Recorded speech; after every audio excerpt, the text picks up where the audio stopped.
Hi guys, what's up? How you all doing? Welcome back to another exciting video. Today we are checking out something from Philomena Cunk, and today is Philomena Cunk on Jesus. This is the part 1, and if you guys enjoy this, I'm going to look for the part 2 and we are going to react to it as well.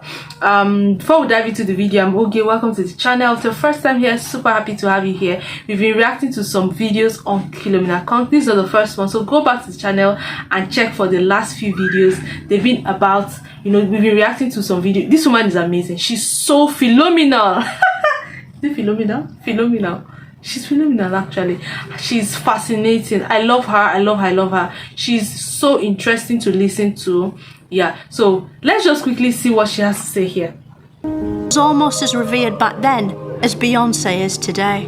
Jesus' mum was this woman, the Virgin Mary, who one night got visited by an angel and told she'd been gotten pregnant by a Holy Ghost. Of course, actual ghost is ectoplasm, which only contains ghost sperm. But Jesus wasn't born a phantom, leading experts to believe Mary wasn't impregnated by a real ghost, but by a man in a sheet, like in Scooby-Doo. Mary had to give birth here on the floor, like a crack addict, and then lay him in a manger. Manger is another word for trough, and it's where we get the name for modern sandwich chain, ready to trough. The baby Jesus wasn't an ordinary baby. He was born with a big yellow circle round his head, which must have been hell for Mary to push out, especially when you think nothing had ever been in or out of her down below before. If only he had been born a ghost after all.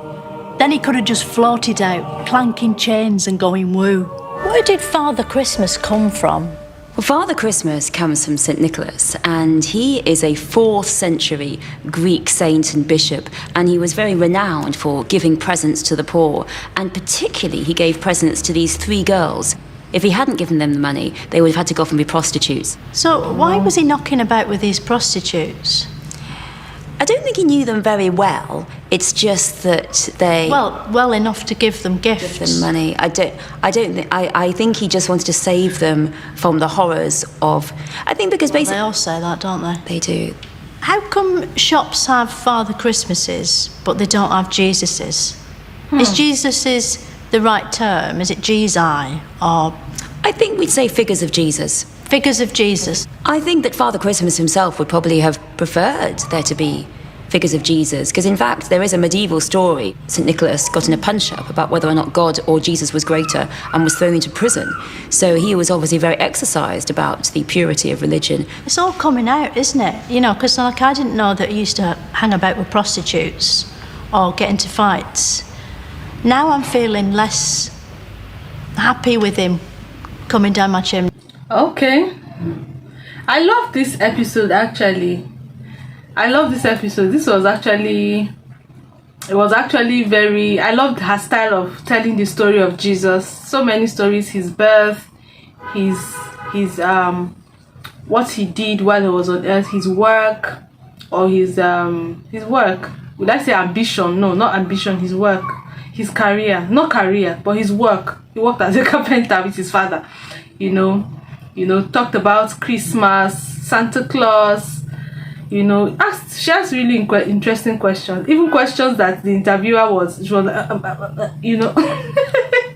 mean, valid questions, but they are questions, like I always say in the other previous videos, they are questions that nobody has really cared to ask those questions. She has a very interesting way of thinking. Would I say she thinks like outside the box in a very interesting way? She asked, that last question was, so I'm going to pose that question to you guys in the comment section. Would you describe Jesus as the first celebrity, what? The first celebrity, I'm coming, let me just check the video out again to see.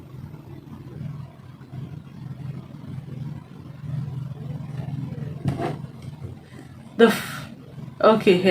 first celebrity victim of cancel culture. So will you guys describe him as that? Is Jesus the first celebrity of cancel culture? Because of course, yeah. So I really love your thoughts concerning this video. If you enjoyed it, give it a thumbs up, subscribe to the channel if you haven't, drop in the comment section which part of the video was like the highlights for you, which part did you enjoy the most. Okay, do well to drop all your thoughts in the comment section. Like, share, subscribe, turn on the post notification bell, and I'll see you in my next video. Bye bye.